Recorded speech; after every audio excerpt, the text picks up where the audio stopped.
আজ তাহলে আর একটা এক্সপেরিমেন্ট করা যাক, ঠিক তো? হ্যাঁ।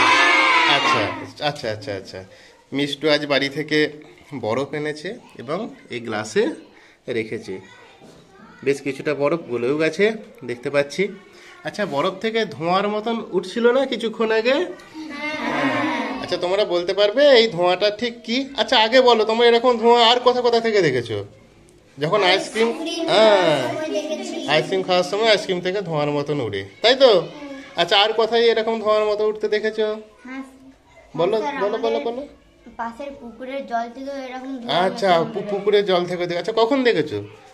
গ্রীষ্মকালে না শীতকালে, বর্ষাকালে? শীতকালে দেখেছো। আচ্ছা, একদম ঠিক বলেছো, কিন্তু এটা তোমরাও দেখে থাকবে, তাই তো? যে শীতকালে পুকুরের জল থেকে সকালবেলায় দেখবে যে ধোঁয়ার মতন বেরোচ্ছে। হ্যাঁ, আচ্ছা, এই ধোঁয়াটা কি বলতে পারবে? এটা কি অ্যাকচুয়াল ধোঁয়া? অর্জুন, না, কি মনে হচ্ছে এটা? এটা জলীয় বাষ্প। জলীয় বাষ্প? আচ্ছা, রোহিত? এটা বাষ্প। বাষ্প, ও বলছে বাষ্প, এ বলছে জলীয় বাষ্প। আচ্ছা, আর কেউ বলবে? এটা জলকণা। জলকণা? সারদা বলছে জলকণা। আর কেউ কিছু বলবে? দেখি আর কার কি মনে হচ্ছে? ধোঁয়া। ধোঁয়া? আচ্ছা, আর কে কি বলবে? কিছু বলবে কেউ আর?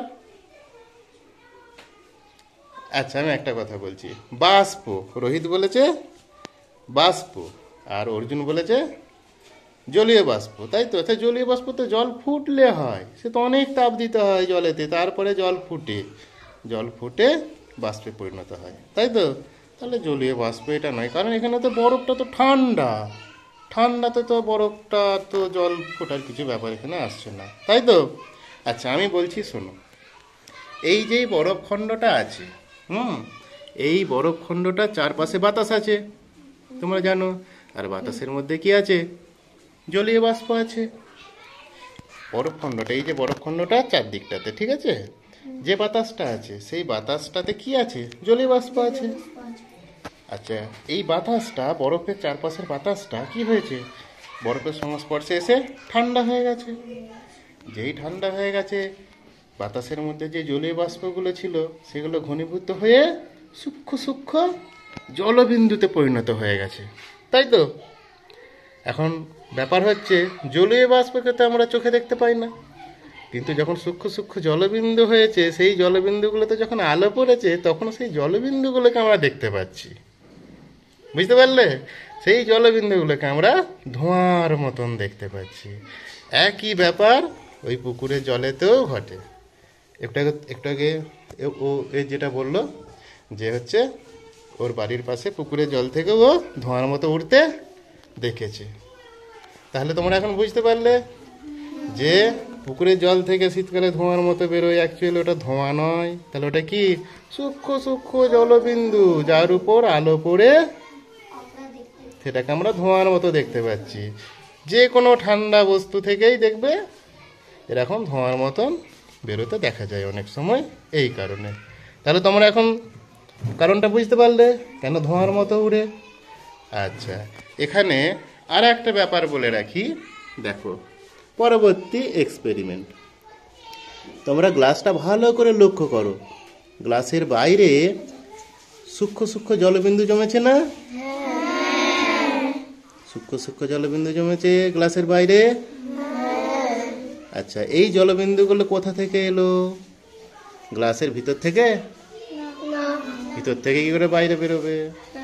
তাহলে এই জলবিন্দুগুলো কোথা থেকে এলো দেখি, আইডিয়া আছে কিছু? রোহিত, এই জলবিন্দুগুলো কোথা থেকে এলো, কি মনে হচ্ছে বলো দেখি? ভিতর থেকে তো বাইরে আসতে পারে না।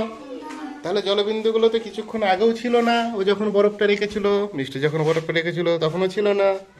তাহলে জলবিন্দুগুলো এলো কোথা থেকে? দেখো, চারদিকেই সূক্ষ্ম সূক্ষ্ম জলবিন্দু জমেছে, ভালো করে লক্ষ্য করে দেখো। হ্যাঁ, জমেছে, তোমরা সবাই দেখছো? দেখো দেখো, ভালো করে লক্ষ্য করে দেখো, ভালো করে দেখো। আছে তো?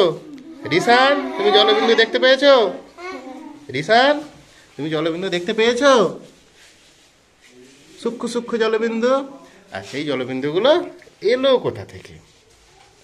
একটু আগে বলছিলাম না, ওই গ্লাসের চারপাশে যে বাতাসটা আছে, সেই বাতাস, হ্যাঁ বলো বলো বলো, ঠান্ডা হয়ে তার মধ্যে ছোট্ট ছোট্ট জলকণায় হ্যাঁ, যে জলীয় বাষ্প ছিল, জলীয় বাষ্পগুলো সূক্ষ্ম সূক্ষ্ম জলকণায় পরিণত হয়ে গেছে, হয়ে গ্লাসের গায়ে, বাইরের গায়ে আটকে গেছে। আটকে গেছে।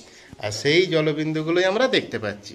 ঠিক আছে, হ্যাঁ তাহলে তোমরা এখন বুঝতে পারলে যে গ্লাসে বরফ রাখলে গ্লাসের বাইরে যে জলবিন্দুগুলো জমা হয় সেগুলো অ্যাকচুয়াল গ্লাসের ভিতরের বরফ থেকে আসে না। কোথা থেকে এলো তাহলে? বাতাসের জলীয় বাষ্প থেকে। তাহলে এর দ্বারা কি প্রমাণ হলো? বাতাসে জলীয় বাষ্প ঠান্ডা আছে, বাতাসে জলীয় বাষ্প আছে। ঠিক আছে, আজকে তাহলে তোমরা দুটো জিনিস জানতে পারলে, কি না বরফ থেকে ধোঁয়ার মতন কেন ওঠে, আর গ্লাসের বাইরের গায়ে যে জলবিন্দু জমা হয় সেটাও বাতাস থেকে আসে। ঠিক আছে, তাহলে পরবর্তী সময়ে আবার কোন এক্সপেরিমেন্ট করব। নাও একটা তালি দিয়ে দাও।